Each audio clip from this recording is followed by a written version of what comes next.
পথিকের দল দাঁড়িয়ে গেছে। মজনু কি করছে? তো মজনুকে বলছে, মজনু তুমি কি সত্যিই মজনু? তুমি পাগল তো সত্যিই পাগল।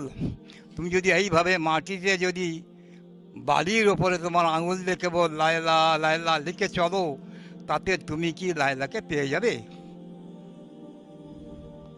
তাদের এই মনোভাব পথিক এই বলতে চায়। তো তখন মজনু কি বলছে,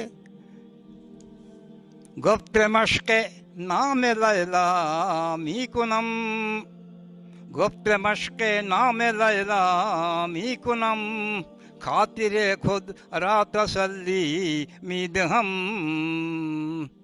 বলে এই যে আমি আমার হাতের আঙুল দিয়ে বালির উপরে লায়লা লায়লা লিখে যাচ্ছি, এতে আমার জান ঠান্ডা হয়ে যাচ্ছে। সুবহানাল্লাহ।